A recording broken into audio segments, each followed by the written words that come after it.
The Detroit Lions quietly made a move that says a lot about how this organization is thinking long-term, especially on offense. And it starts with a coaching change that might look small on the surface, but carries real weight inside the building. Steve Oliver has been promoted to tight ends coach, filling the role that opened when Tyler Roll left for the offensive coordinator job at Iowa State. This wasn't an outside hire, and that matters. Oliver has already been part of the structure, already understands how this staff operates day to day, and already knows exactly what the Lions want to be offensively. His background includes time as a director of football operations and as an offensive graduate assistant with hands-on responsibility for the daily mechanics of a program. From travel and logistics to recruiting coordination, that kind of experience shows up when you're coaching a position group that has to be technically sound, mentally sharp, and fully synced with the offensive line and the play caller. What makes this even more interesting is how it naturally opens the door for Dan Skipper to potentially step into the assistant offensive line coach role. Nothing has been officially announced yet, but the fit makes too much sense to ignore. Skipper wouldn't be walking into unfamiliar territory. He's been in this system, in this locker room, and under Hank Fraley's coaching for years. He understands the terminology, the expectations, and the physical mindset the Lions demand up front. More than that, Skipper embodies what this staff values. He's a high-motor, high-intensity, culture-driven presence. Coaching isn't just about raw knowledge, it's about communication, motivation, and trust. And Skipper already has all three with this roster. If this does happen, it would be another example of Detroit rewarding people who live the standard and understand the identity they're building. From there, the conversation naturally shifts to how the Lions were represented or not represented at NFL honors. Several Lions were finalists for major awards, including Penei Sewell and Aidan Hutchinson, and none of them walked away with hardware. On the surface, that's frustrating, especially given how central those players are to Detroit's success. But when you really break it down, this isn't the most outrageous snub we've ever seen. Sewell dealt with injuries this season, and while he still played at an elite level and remained one of the best pass protectors in football, the offensive line as a whole wasn't as dominant as it had been in previous years. That context matters when voters make these decisions. The same goes for Hutchinson. His impact was real, but the award ultimately went elsewhere. It stings, but it's not a complete robbery when you consider the full season picture. Still, what this does reinforce is how high the bar has become for Detroit's stars. When elite seasons start feeling normal, it takes something extraordinary to stand out nationally. And that's where the conversation took an even more intriguing turn when Aidan Hutchinson spoke about Maxx Crosby on the Kay Adams Show. Hutchinson didn't hide his admiration. He acknowledged the rumors, admitted he'd heard the noise, and openly said that playing alongside Crosby would be dangerous in the best possible way. At the same time, he was realistic. He talked about the financial challenges, the number of players the Lions still need to pay, and how unlikely it is, even if the idea sounds perfect in a dream scenario. But here's why this matters. Crosby wants to come to Detroit. That alone changes the tone of the discussion. His contract numbers over the next few seasons, while large, are not impossible to manage. He's still producing at a high level, even while dealing with a knee injury that limited him to 15 games. Despite that, he put up 45 solo tackles, 10 sacks, 2 forced fumbles, and an interception on a Raiders team that struggled overall. He was a disruptor every single week. Pairing that kind of presence with Hutchinson would give the Lions one of the most terrifying pass rush duos in the league and instantly elevate the entire defense, especially the secondary, by forcing quarterbacks to get rid of the ball faster. The reality, of course, is that trades like this come with consequences. To make something like this work, Detroit would almost certainly have to give up real assets, potentially including a player they were planning to extend. That's the part that makes Brad Holmes' job so difficult. It's not just about talent, it's about timing, cap structure, and maintaining roster balance. But there's also a very real fear lingering in the background. If the Lions don't make a move, what happens if Crosby ends up in Chicago? That scenario alone is enough to make anyone uneasy. All of this ties back to how the Lions are navigating their competitive window. They're building continuity on the coaching staff, dealing honestly with award snubs, and openly acknowledging both the appeal and the risk of swinging big in the trade market. This team isn't guessing anymore. Every move is calculated, every possibility weighed against the future. So when you look at the coaching promotions, the award conversations, and the Crosby discussion together, it paints a picture of an organization that knows exactly where it stands and how close it is to something special. Do you think the Lions should seriously consider making a move for a player like Maxx Crosby, given everything that's at stake? When you keep pulling on that thread, everything eventually comes back to how Brad Holmes is managing risk versus reward. And that's where the conversation about contracts and roster timing really sharpens. Take the safety position and Kirby Joseph as a perfect example of that balancing act. Kirby isn't going anywhere this season. That much is clear. His dead cap hit makes any move impossible right now, and the Lions are fully committed to him being part of the defense in the immediate future. But when you look beyond this year, the picture starts to change. After 2026, the dead cap numbers drop significantly, and by 2028, the financial hit becomes minimal. That tells you the front office already understands the realistic window they have left with him. The bigger concern isn't just money, it's health and longevity. The information coming out makes it pretty clear that the Lions are looking at Kirby Joseph as a player who may have 1 or 2 productive seasons left. That doesn't mean he isn't valuable, it means the clock is ticking, and Detroit has to be proactive instead of reactive. When you evaluate the current safety room honestly,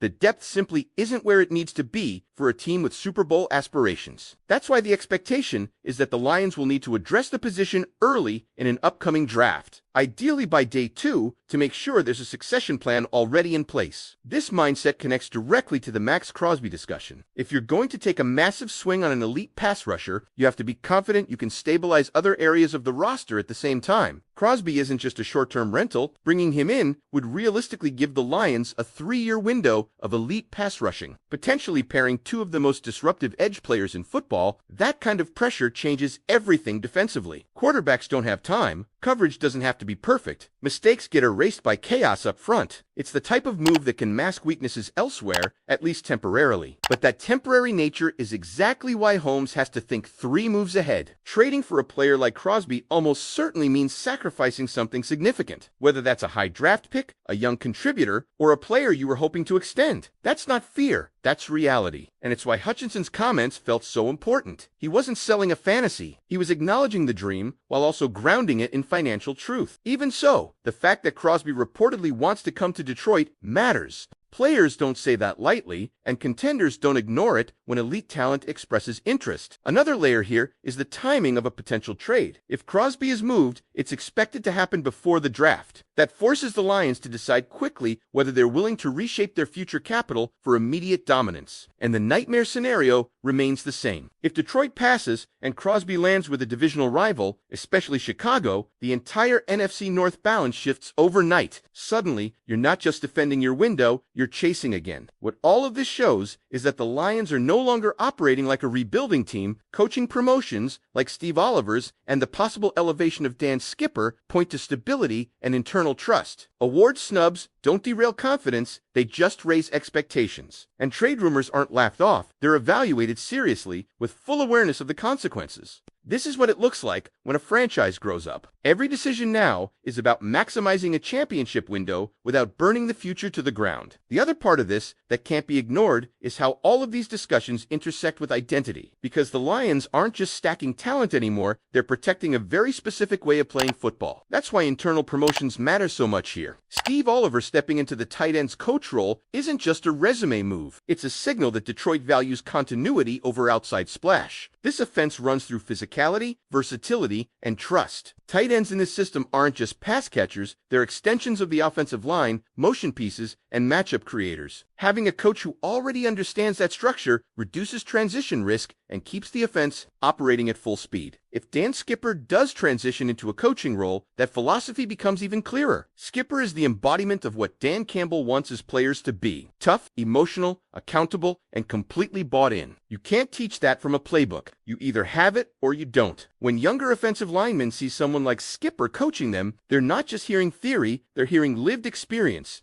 That matters in a league where technique and mentality often decide games in the fourth quarter. Now zoom back out to the roster construction side, and you start to see a consistent pattern. The Lions are realistic about player time. Kirby Joseph is a great example of that honesty. They're not pretending he's a long-term solution if the medical outlook says otherwise. They're planning for the decline before it becomes a crisis. That's how good teams stay good. They draft replacements early, let them develop, and avoid panic moves later. The safety position isn't a weakness yet, but it's clearly on the watch list. And that alone tells you the front office is thinking at least 2 seasons ahead. This long-term planning is what complicates a potential blockbuster trade. Maxx Crosby isn't just a name, he's a commitment. He's money, draft capital, and opportunity cost all rolled into one. but he's also a proven game wrecker. Even on a struggling Raiders team, Crosby still found ways to dominate. Double teams didn't stop him, game plans didn't erase him, he showed up every week and forced offenses to account for him. That's the kind of player who can tilt playoff games, not just regular season matchups. The Lions already have that type of presence in HOLMES Hutchinson. Adding Crosby wouldn't just improve the defense, it would redefine it. You'd be talking about a front that could dictate protections, collapse pockets instantly, and allow Aaron Glenn to get far more aggressive with coverage. That's where the real value is. Pressure creates turnovers. Pressure hides mistakes. Pressure wins in January. But again, the cost is real. You don't make that move unless you believe your championship window is open right now. And everything about Detroit suggests that it is. The coaching staff is stable, the core players are under contract, the culture is established. The question isn't whether the Lions are good enough, it's whether they're willing to be bold enough. That's why this moment feels like a crossroads. Stay disciplined, trust the draft, and keep building methodically, or take a calculated risk that could push the team over the top. Neither path is wrong, but only one of them maximizes the present. And when elite players openly express interest in wearing your uniform, those opportunities don't come around often. What makes this stretch so fascinating is that there really is no safe answer anymore, only calculated ones. The Lions have crossed that line where standing still is just as risky as making a bold move. When you're a rebuilding team, patience is a virtue. When you're a contender, patience can quietly turn into hesitation. That's the tightrope Detroit is walking right now. Look at how the front office has behaved up to this point. Brad Holmes hasn't chased headlines. He hasn't overpaid out of desperation. Every major decision has been grounded in value, timing, and fit. That's why the idea of a Maxx Crosby trade feels so different from past Lions rumors. This isn't about grabbing a name to sell jerseys. This would be about solving a very specific football problem at the highest possible level. How do you consistently disrupt elite quarterbacks in the postseason? You do it by overwhelming them up front, and there are very few players in the league who guarantee that kind of disruption. At the same time, the Lions have proven they can develop. They've shown they can draft well, coach well, and elevate players within their system. That success almost argues against making a massive trade. Why rush when your process is already working? Why sacrifice future assets when you trust your evaluations and your culture? That's the internal debate that makes this moment so compelling, because both sides of the argument are valid. And this is where the locker room perspective matters more than fans sometimes realize. When players like HOLMES Hutchinson openly talk about how right a pairing like that would feel, it reflects belief, not entitlement. Belief. Belief that the team is close enough for those conversations to even make sense. Veterans feel when a window is open. Young stars feel when the expectations shift from building to winning now. That energy doesn't mean you force a move, but you ignore it at your own risk. The same logic applies across the roster. The Lions aren't panicking about future needs, but they're not blind to them either. Safety depth, long-term health considerations, contract structures, all of it is being weighed against the present opportunity. That's what real contention looks like. It's uncomfortable